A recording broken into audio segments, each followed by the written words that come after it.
Hi, and happy early Easter. Another episode of MSU Inside Out. I'm your host, Derek. And I'm Jamie. Another great episode of MSU Inside Out, actually. We have a lot happening in this show. I have an interview with Linda Birch, which is going to be kind of a big deal if anybody's looking for a job, actually. That's a big deal. You should wait until my interview. Brittany Armstrong, Marketing Director for the MSU Theater Department. Summer theater auditions are already starting. We don't even have snow melting yet. Then we have another interview. Another one with Thomas and Chad the Man talking a little athletic boosters. Chad the Man. Speaking of the man, Shirvani's under some pressure, Kyle. How about that? It gets interesting, I say, every time there's a news story. So we're going to get to it right now. Chancellor Hamid Shirvani has been under relentless attacks for the last year. North Dakota University system employee Linda Porter is accusing Shirvani of giving state lawmakers misleading information to make two college presidents look bad. Porter told lawmakers Wednesday that Shirvani purposely compared the University of North Dakota and North Dakota State to larger schools when providing data, such as graduation rates. The State Board of Higher Education recently passed a resolution of support for Shirvani. Porter wants the House Appropriations Committee to investigate the situation. North Dakota now has the strictest abortion laws in the country. Governor Jack Dalrymple signed into law 3 bills limiting abortions in the state. One bill bans abortions for gender selection. Another bans abortions after a heartbeat can be detected in a fetus, which can happen early as 6 weeks into pregnancy. And the last bill requires doctors performing abortions to have admitting and staff privileges at a nearby hospital. North Dakota isn't the only state passing such laws. Arkansas passed a 12-week ban earlier this month, which is scheduled to take effect 90 days after the Arkansas legislature adjourns. North Dakota lawmakers moved last week to outlaw abortion in the state by passing a resolution defining life as starting at conception, essentially banning abortion in the state. The measure is likely to come before voters in November 2014. Dalrymple called the legislators to appropriate funds for legal challenges that will likely follow the enactment of the law. Minot State University offers a variety of intramural sports. Chris Price has more on which is the most popular.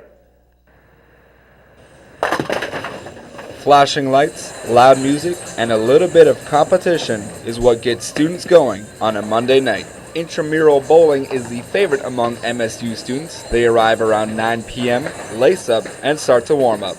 The 10-minute practice is huge. It gets you going, it gets you warmed up, gets your arm loose, and it helps you get into the mood, get into the strokes, see how it's going to fly tonight.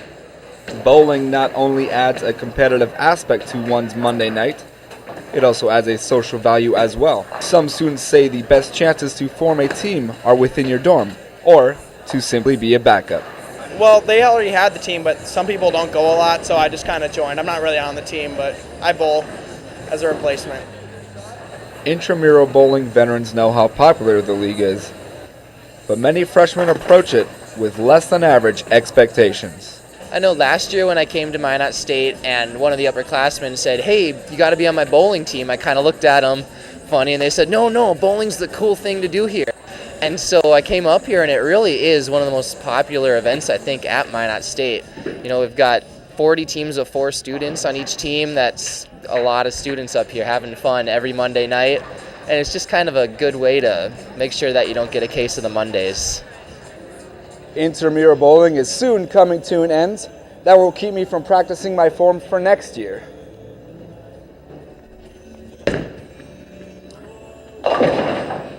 For MSU Inside Out, that was a strike, and I'm Chris Price. Volleyball is the next intramural sport offered by MSU. To sign up, go to imleagues.com. Minot native and actor Josh Duhamel this past weekend was the host for Nickelodeon's Kid Choice Awards, and he gave a special shout out to his alma mater. I used to be a pretty good basketball player back in the day. Kind of a big deal. You was good at basketball? Yeah, I was good at basketball. How good? Really good. What college did you go to? Minot State University. Go Beavers! Josh was with Dwight Howard from the Los Angeles Lakers in a dunk contest during the awards ceremony. Josh and his wife Fergie are expecting their first child later this year. So that's pretty cool. We get a shout out from the Kids' Choice Award from the one and only Josh Dumel. I know, it's actually big news. And if Josh were still here being a student, he'd be talking to this lady sitting right in front of me, actually. Thanks, Kyle. No problem. All right, I'm here with Linda Birch, the director of the Student Success Center. Thank you so much for being here. Thanks for having me. No problem. And can you just tell me exactly what you do in the Student Success Center? We do a little bit of everything. Some academic advising, but the key portion, or a majority of the position that are the duties that we have at Minot State, are working with students in what we call our career services aspect of our job. So we work with students, helping prepare them for the workforce. And so that could be helping students pick majors that will be a good fit for them. This time of year it's really busy because we have a lot of students that are working on their resumes so they can land that summer internship or that $1 million job when they're getting ready to graduate. So to lead up to that professional workforce career for those students, we offer different events on campus such as a Dress for Success. We want students to really look wonderful when they're going out to make that first impression with employers. And you were so kind to be one of our models, and I was. and she looked wonderful. Thank you. We also have a job fair to kind of help our students network and learn more about different employers and organizations around the region. We do a lot of mock interviews, so students get a chance to practice selling themselves prior to going out and doing it for the real job, type of thing.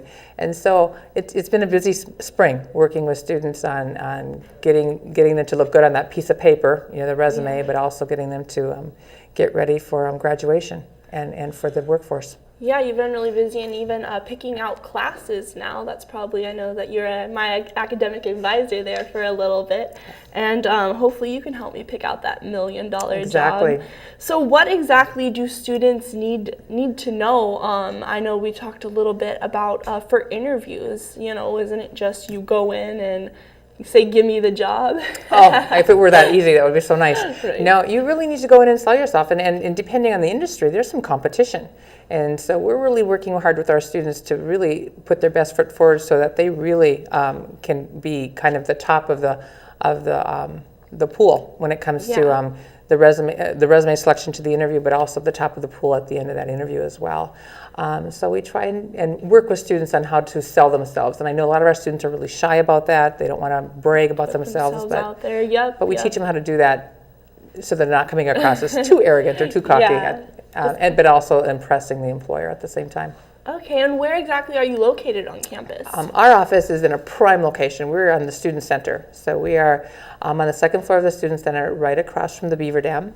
And so I get a chance to see lots of students. We're in a great area. So I joke that I'm next to the food, I'm next to the entertainment, kind of smack dab in the middle.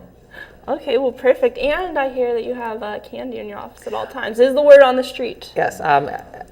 Very rarely do I not have something for students to snack on while they're I'd there. go and see you just for that reason. Great. Well, thank you so much for joining me. Thank you. So if you guys want to land that $1 million job or look for a little bit of direction in your life, visit Linda Birch in the Student Success Center on campus. We got a lot of great things coming up on the show so far. Up next, we have a little bit of Beaver Booster Athletic talk with Chad McNally, and talking summer theater. Even though the snow's still here, we're already talking summer theater with Brittany Armstrong, talking baseball and softball, see how those teams did today. So sports with Mariah, and it's spring, but spring isn't here yet. So we'll hear a little bit more about that with Weather with Juan. And we're back here on MSU Inside Out. Thanks for waiting around for us. Jamie, that was pretty interesting. Linda, she's very important to anyone looking to graduate. So. Yeah, anybody, even if you're not looking to graduate, even if you're a freshman looking for a major, she academically advises all of the undeclared majors. So that's pretty cool. Yes, it is. Well, first, sports, man. It's springtime. I don't Getting know what else ready, to say. geared up for Whatever. next year. I'm at a loss. I'm Yeah. just upset about all the snow. So. Yeah, Derek's feeling a little bit under the weather, the spring weather today. So yeah, we got a little bit of talk about Beaver Boosters with Dan the Man. Thomas has it. Thomas? Chad the Man. Yeah, Chad the Man. How y'all doing? Thank you. I'm here with Chad McNally, who is the director of Minot University Beaver Boosters. I want to thank you for coming here today. I appreciate you having me. So we're going to start off by asking you, what exactly is the Beaver Boosters and what exactly do they do? Beaver Boosters is a fundraising arm for our student athletic scholarships at Minot State University, and as we've made this move to the NCAA Division II, we know for us to be competitive, we've got to be able to have the scholarship dollars to go recruit the best student athletes. And there's a lot of different giving levels, and it's our alumni, it's our business community, it's our fans of Minot State University that want to be a part of that to make sure we have the best chance of being successful, and they give of their time, efforts, and money to be a part of the Booster Club. Okay, you did mention how we went Division II now. Do you feel that it's getting a little bit more challenging trying to find dollars for scholarships, or has the community just really went along with it? Well, we just got done with one of our fundraisers. It was double up for Division II, and a good percentage of all of our current Beaver Booster members have doubled up their membership, knowing that it's going to take a great effort for us to be able to compete on this level. And we went from NAIA to the NCAA Division II. Our travel, our expenses, the level of athlete that we need to get to compete in a competitive conference, we know if we don't have those scholarship dollars, we don't give our coaches a very good chance to be successful. Okay, thank you. Now, I noticed that y'all have a lot of events and a lot of charities and all. Y'all also have a spring party coming up. Can you tell me a little bit about that? Yep, next Friday, the first time we've ever had the Friday night annual spring party. It's the 42nd annual. It's named after one of our longtime coaches and educators, Bert Leitholt. But Friday, April 5th, $50, all you can eat, all you can drink. We got a lot of raffles, silent auction items. It's a very fun night, kind of just wrapping up the season of athletics at Minot State University. Normally, we'll sell 750 tickets, and it's at the Grand International on Friday, and we're experimenting with the Friday compared to the Wednesdays like we've done in the past. Okay, and you also are the assistant athletic director here as well. And can you tell me a little bit about the recruiting and what's happening now that almost all the sports are going to be done soon? Yeah, I think a big part of college athletics isn't just the games. It's recruiting. That's the name of the game. And if you can't get out there and recruit the best student athletes, you have a hard time being successful and getting everybody fired up about it. And the best thing going Division II is we are now talking to a different level of athlete than we were NAIA. They maybe didn't understand what the NAIA was, but everybody understands the NCAA Division II, and that gives us a chance to get into the door to a whole different class of athletes. And doesn't mean you're signing them. You still have to have a product out there. You got to have a coach that they like and communicate with, and you have to have facilities, and then we have to have the scholarship money to get those best student athletes. Okay, all right. And in closing, can you expand a little bit more about what exactly y'all plan on doing with the Beaver Boosters and some of the more events y'all have coming up? Yeah, the number one thing that we do every year is our membership drive, and we're going to be working on that again as we get in, to May, June, and July for next year's scholarship money for the student athletes. But we also have a basketball tournament that we run every year that's coming up the week after the SAG on April 13th and 14th. That's a good fundraiser, and it's all towards scholarship money. And we're always doing things to try to help out, and not just for the student athletes, but you take an athlete like Alex Perron that just had her surgery. Raising money to help with their family and the cause as she goes through the surgery with her brain tumor. Okay. Thank you for having a nice interview with you, and we'll go back to you guys in the studio. Holla at you, Derek. Hey, thanks, Tom. It's once again Alex Perron. Chad mentioned her. Hope she recovers well. As far as I know, she's doing all right. But joining me now is the coordinator of marketing for the theater department, Brittany Armstrong. Brittany, thanks for joining me here today. No problem. Now, I know it doesn't look like it just yet. Snow's still on the ground, but summer theater is upon us, and you actually have auditions coming up just next week. Yeah, next Friday, April 5th, from 4 to 7. And that is actually open to everyone. We invite community members, students, faculty, staff. So, it's really fun. So it's open to anyone. You don't have to necessarily be a thespian. Yeah, you don't need to be a major. And I mean, we've had in the past lots of community members sign up and audition and be in our shows, and it's just a really great way to get our name out there. And as far as the auditions are concerned, for anyone that might be interested in auditioning, what do they have to have prepared from 4 to 7 on April 5th? Well, first they sign up for a 4-minute time slot, and that consists of usually a 16 to 32 bar song, so it's like just a short amount of time for singing to show off the musical talents, and then a 30-second to 1-minute monologue to show off comedic talents. And are you a comedian or singer or will you be trying out? Yeah. You yes. are? Mm-hmm. Do you have something already prepared? Oh yeah, definitely. I'm ready. That seemed sarcastic. Was that sarcastic? It's half prepared. Half prepared? Do you want to practice? Oh, that's all right. No? Okay, fair enough. Let's move Not back. that ready. Let's move back to summer theater. It's been around for what? Has it been 50 This is years? our 48th season, I believe. 48 years. So we're almost on the 50 mark. So what can we expect coming this summer? Do you already have the plays planned already? Yes, we know our first show will be Shrek the Musical. So yes, it's based on the movie. And that's gonna be our opener. And so we're also doing something sort of like family nights too. We don't know all the details of that, but it's also MSU's centennial. So it's gonna be kind of linked to that this year. Wow, that's a heck of an opener, Shrek. Yes. Do we already have the cast? I suppose that's what the auditions are for. Yep. Okay. So that nothing's actually cast yet until the cast list usually goes up middle of April, end of April. So Okay, that's awesome. when we know. Awesome. Well, good luck with that, and I hope to see you out there during Shrek, and then during the Centennial coming up 2013. So thanks again. Once again, Brittany Armstrong, Marketing Director for the Summer Theater Department here at Minot State University. Auditions are next Friday, April 5th from 4 to 7. Have a 4-minute ditty, comedy, singing, all of that. Switching gears from summer theater to spring baseball and softball. The baseball team hasn't been off to the best starts as of late, but softball is. Yeah, softball is doing really good, and just to let you guys know, right here we have the National Championship Trophy because our hockey team, Minot State University Hockey, won the National Championship, so that's huge in sports. On a different note, not everybody is a morning person, but one team on campus is forced to be. Jamie Council tells us more. On any given day, most people are sleeping at 6 a.m. We're doing 6 a.m. workouts with Kenny. I mean, there's a few moaning in the morning, but we all kind of like to get it out of the way and done with in the morning, and afterwards, I think everyone feels good about it. But not the MSU women's soccer team. Soccer team's the only one to go early morning. It's 6 o'clock. In order to maintain fitness, the team trains with a strength and fitness coach.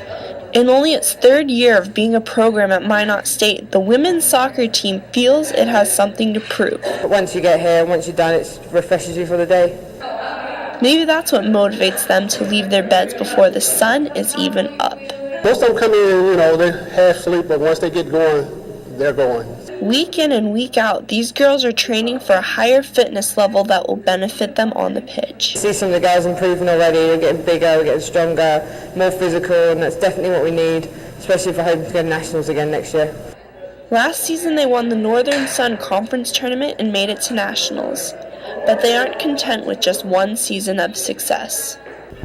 It's not always a pretty sight at 6 a.m. But neither is losing. Reporting for Minot State, I'm Jamie Council. The women's soccer team is defending the NSIC tournament champions. More about the program can be found on Beaver Athletic website. If a family is looking for a fun night of entertainment, they might just find themselves at the Mesa Arena. Jamie Council has more on the story. Minot, North Dakota, a city of family values, friendly people, and hockey.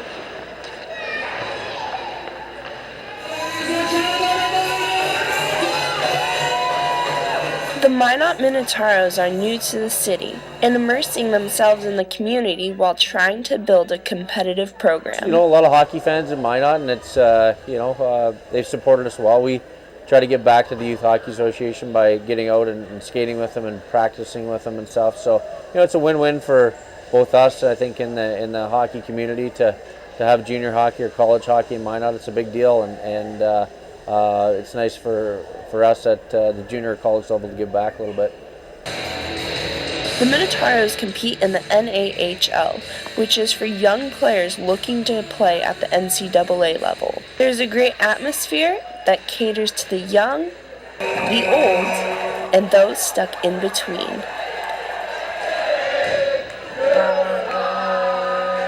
Well, I think it's good value. It's a good family night, or if you want to come and have a few adult beverages in the beer gardens. It's just a good night out, and we don't know if we're going to win every game, but hopefully our guys can work hard and provide some entertainment for people. Founded in 2011, the Minotauros, commonly known as Ataros, are in their second season in the NAHL. Reporting from Minot State, I'm Jamie Council.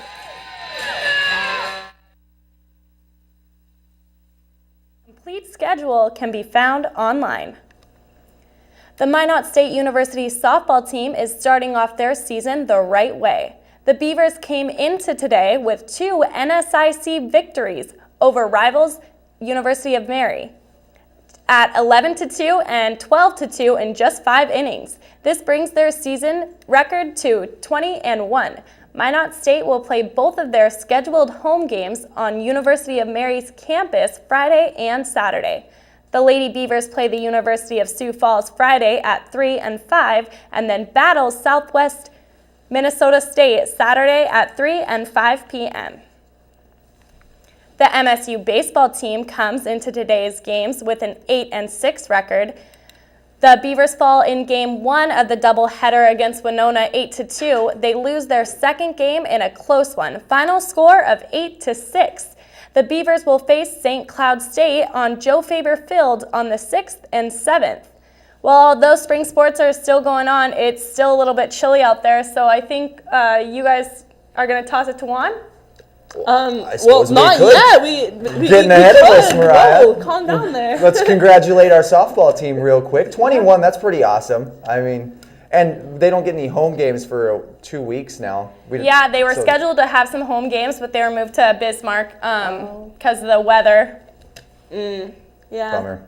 Jamie, track is also on the road as well. They're doing all right down in South Dakota. But South Dakota, I hear great weather down there. a lot of our sports can't actually happen in Minot today, and Juan, I blame you.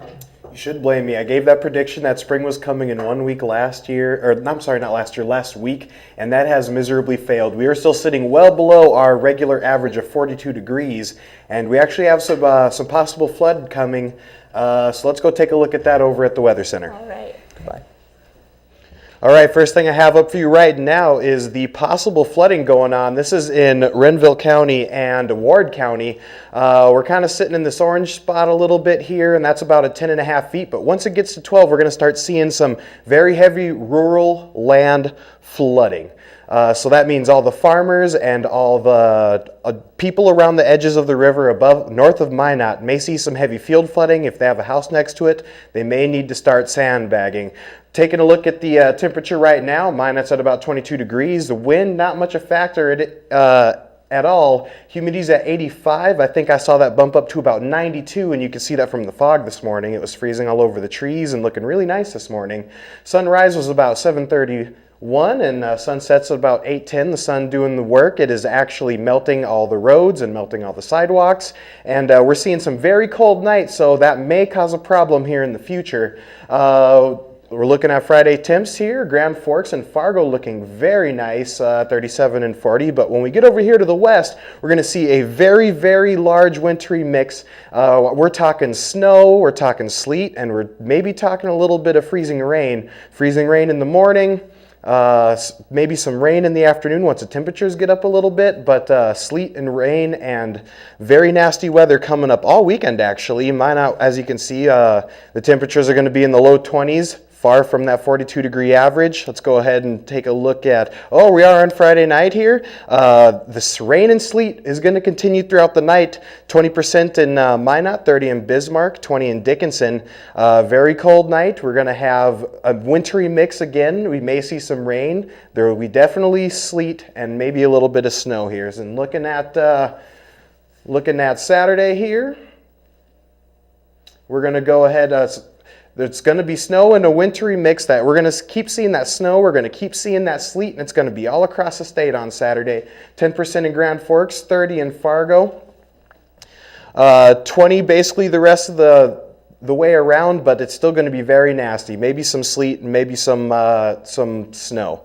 Saturday night in Williston and Dickinson's taking a break from the nasty weather, but Minot and Bismarck may see a little bit of freezing rain still. along with Grand Forks and Fargo on Saturday night. Now on Sunday, Easter, things are going to kind of look up. We're still in the mid to high 20s. But it's going to be sunshine all around. So Fargo, Grand Forks, Minot, Williston, all across the state, we're going to see good sunshine. And let's go ahead and take it to the extended forecast. Extended forecast now on Monday. If you're traveling, you may see some nice travel weather during the day, but once it gets back down to 2 degrees, things will be freezing. Things will become very slippery.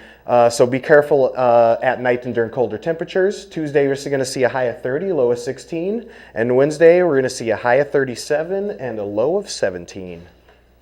So not much looking up until about Sunday into next week.